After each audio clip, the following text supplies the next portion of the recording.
My father keeps 11 hives of honeybees on this farm. They have been here longer than I have.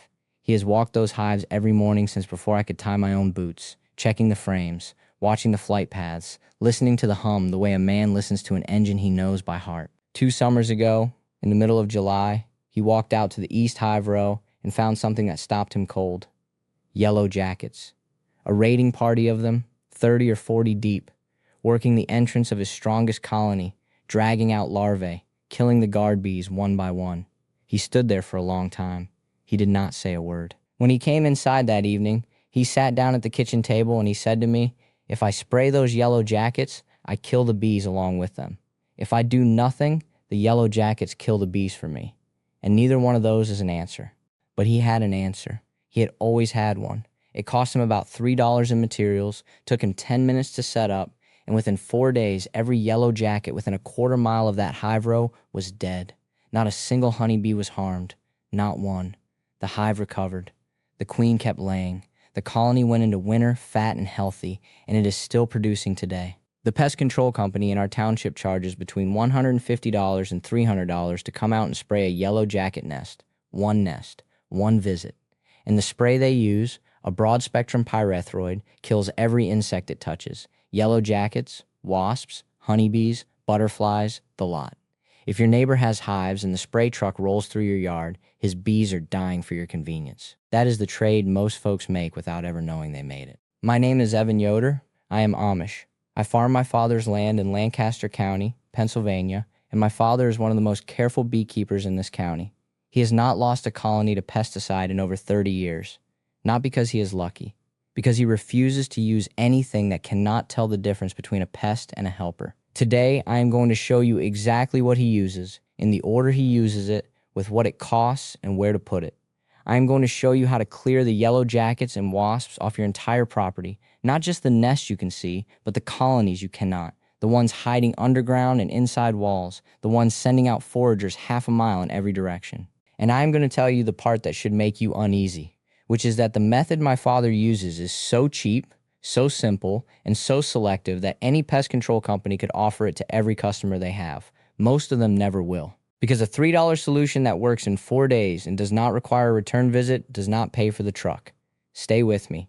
By the end of this, you will know how to eliminate every yellow jacket colony within range of your home this weekend, keep wasps from building nests on your porch and eaves for the rest of the season, and do it all without putting a single honeybee at risk. Total cost, under $10. Time, about 20 minutes to set up. And the bees will thank you for it. Before I go further, for the folks who want all of this, every method my father and mother taught me, the ones I have shown here and the ones I have not gotten to yet, I have put it together in one place at. I will not mention it again. If you want it, it is there.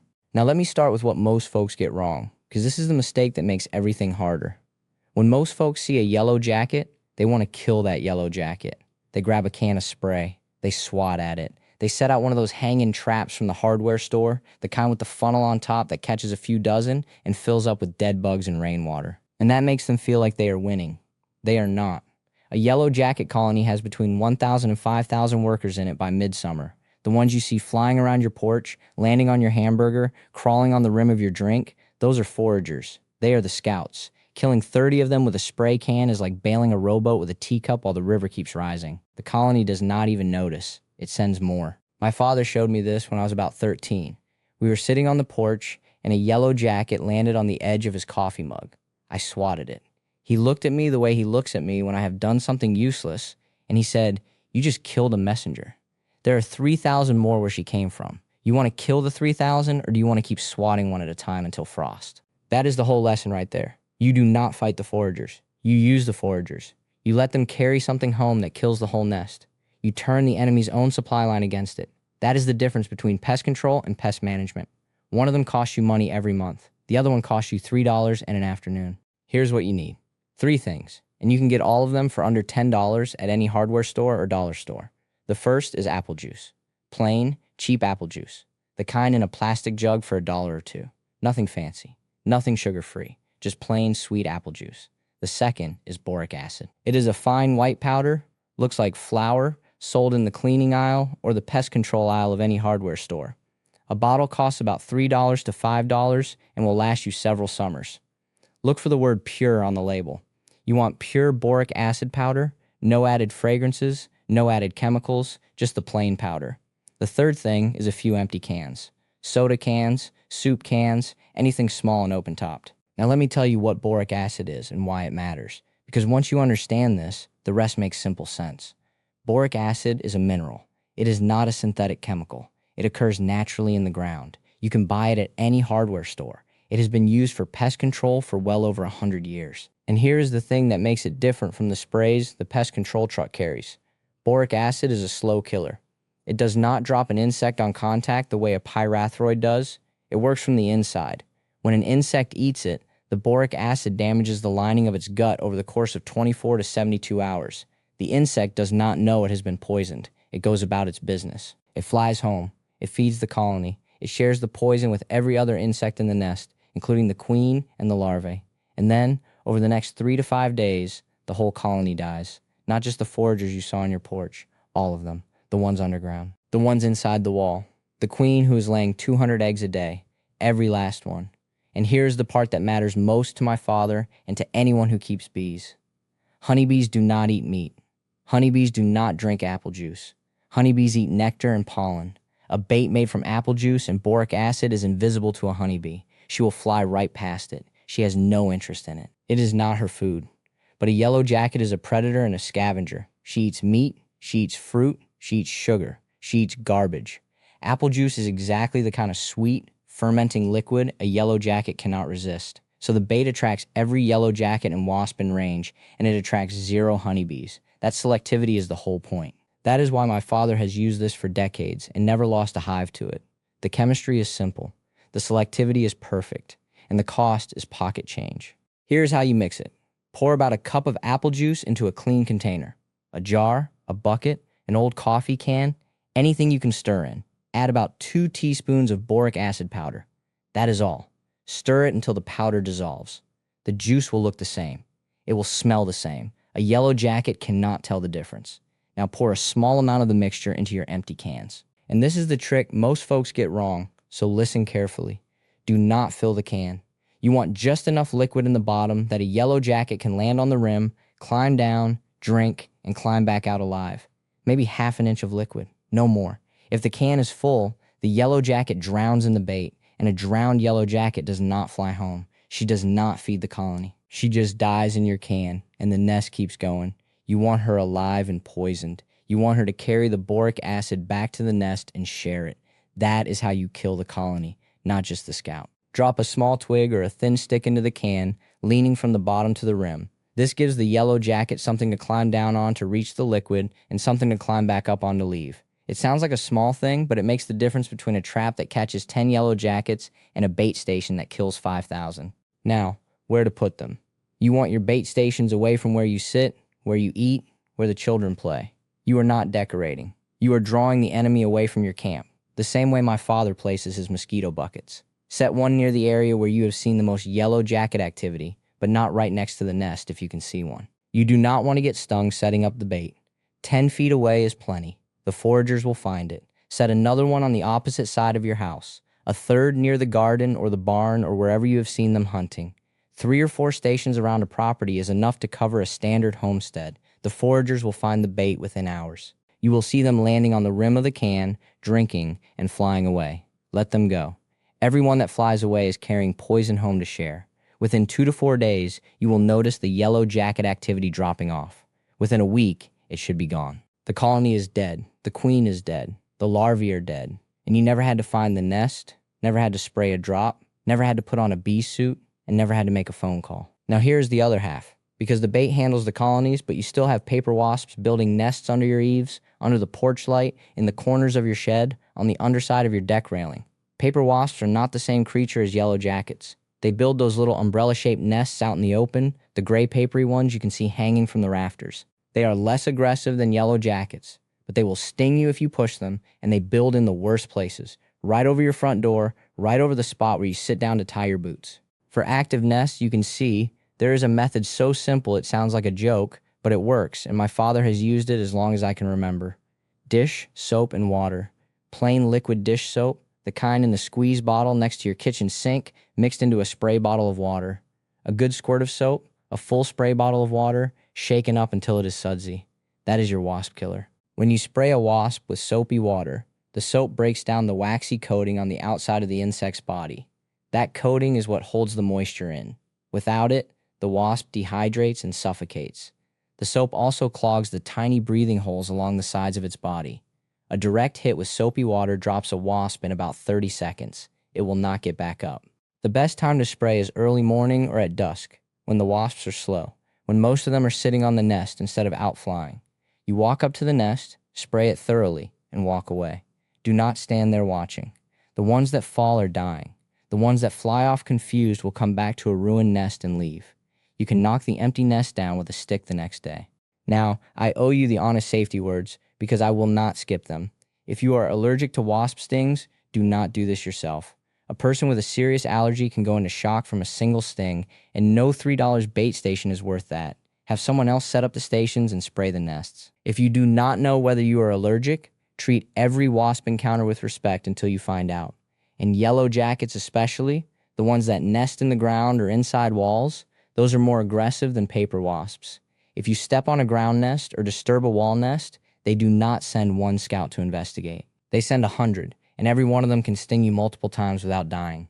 If you find a ground nest or a nest inside a wall, the bait station method I just showed you is the safest approach because you never have to go near the nest at all. You set the bait, you walk away, and you let the foragers do the work for you. Patience, not panic. My father says it every time. Let the bait work. Do not get curious. Do not poke at it. Walk away and come back in a week. One more honest word. Boric acid is safe for mammals in the small amounts we are talking about. Your dog could lap up the whole can of apple juice bait and it would not hurt him. But it is still a pesticide. Keep the bait stations where small children cannot reach them, not because the dose is dangerous, but because a small child does not need to be drinking soapy apple juice mixed with powder out of a tin can. Use your sense. Set them on a ledge, behind the shed, up on a shelf in the barn.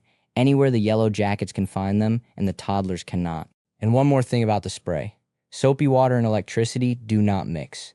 If the nest is built on a light fixture, inside an electrical box, on a junction cover, anywhere near wiring, do not spray water at it. You will short the circuit and you might hurt yourself worse than the wasp would have. For nests near electrical fixtures, use the bait method only. Let the bait kill the colony and the nest will go empty on its own.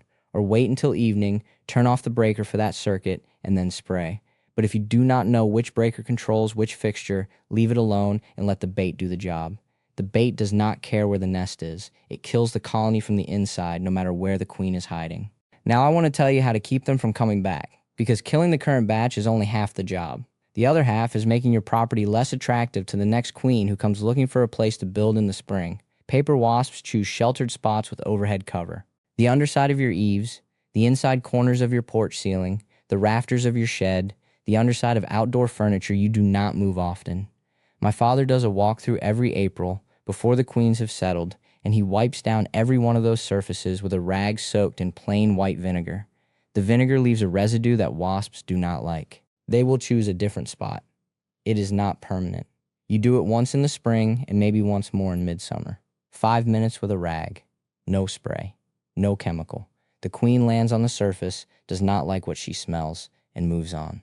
For the areas under the eaves and around the soffits, where wasps build year after year, my father brushes on a very light dusting of plain boric acid powder, dry, directly onto the wood.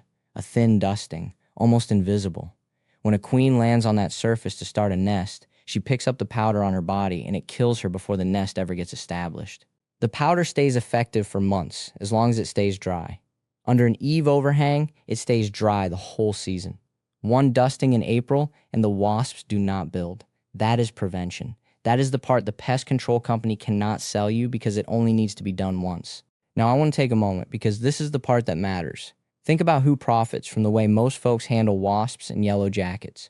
The pest control company comes out, sprays a broad spectrum poison that kills every insect it touches and drives away. The wasps die. The honeybees die. The butterflies die. The beneficial wasps that eat the caterpillars in your garden die. The dragonflies that eat the mosquitoes die. Everything dies. And the yellowjackets come back next year because the spray did not kill the colony in the wall. It only killed the ones who were flying when the truck came through. So the company comes back next year and the year after. And the year after that, $200 a visit, twice a summer, year after year. A $3 jug of apple juice and a $3 bottle of boric acid eliminate the colony from the inside, spare every honeybee on your property, last you the entire summer, and do not require a return visit because the colony is dead. The queen is dead. There is nothing left to come back. I am not saying the pest control man is dishonest. I am saying he was trained to reach for the spray because that is what pays his bills. A bait station that costs $3 and works in 4 days cannot pay a salesman's commission. It cannot fund a truck with a logo. It cannot support a monthly service contract. So nobody knocks on your door to recommend it. The knowledge was not hidden. It was just quiet, because quiet does not sell. My father has watched the spray trucks drive through our township every summer for 30 years. He has watched his bees come back to the hive, confused, stumbling on the landing board, dying in front of the entrance because the wind carried the neighbor's spray across the fence line. He does not get angry about it. That is not his way. But he says this, and he has said it to me more than once. A man who kills the bees to save himself from the wasps has traded a sting for a famine. The bees pollinate the food. Without them, there is no orchard, no garden, no clover in the pasture, no seed for next year. Every tool you reach for ought to know the difference between the pest and the partner. If the tool cannot tell the difference, the tool is wrong. He was not just talking about wasps. He was talking about the habit of reaching for the thing that kills everything, because it is easier than reaching for the thing that kills only what needs killing. He was talking about shortcuts, and he was talking about you too. So here's what I want you to do this weekend. Walk your property. Look under your eaves, inside your shed, under the deck, around the porch light, in the corners of the barn. Count the nests. Look for ground activity, yellowjackets flying in and out of a hole in the lawn or at the base of a wall. That is your survey. 5 minutes. Then go to the hardware store or the dollar store and get a jug of apple juice, a bottle of pure boric acid powder, and a bottle of liquid dish soap. Under $10 for everything. Mix the bait. 2 teaspoons of boric acid in a cup of apple juice. Pour a ½ inch into 3 or 4 empty cans with a stick in each one. Set them around your property, away from where you sit, away from the children, somewhere the yellowjackets are already hunting. For the paper wasp nests you can see, mix a spray bottle of soapy water. A good squirt of soap, fill the rest with water, shake it up. Spray the nests at dawn or dusk when the wasps are slow. Walk away.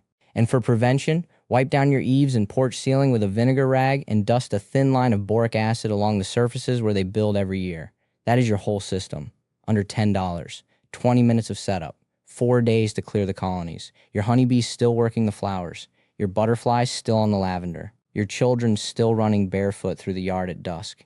And no truck coming back next month with an invoice. Tell me in the comments below how bad your yellow jacket situation is right now and what state you are in. Are they in the ground, in the walls, under the eaves, all 3? Tell me how many nests you are dealing with. I read every single one of these. I read them to my father over coffee, and he nods at every one, because every story you share about saving the bees while getting rid of the pests is a story that teaches the next person who reads it. And once you have set out the bait and watched the activity drop to nothing over 4 days, come back and tell me what happened, because the first time you see it work is something you do not forget. Next time I am going to show you what my father does every spring to keep the ants out of the kitchen, the roaches out of the basement, and the silverfish out of the bathroom with a single bag of powder that costs $4 and lasts a year. It is the same idea as today, a physical kill, not a chemical one, and it works on over 100 kinds of crawling pests while your bees and your butterflies go right on living. It is the natural next step after today. Until then, set your bait, spare your bees, and remember, the people who built this country with their hands knew things we are only just starting to remember.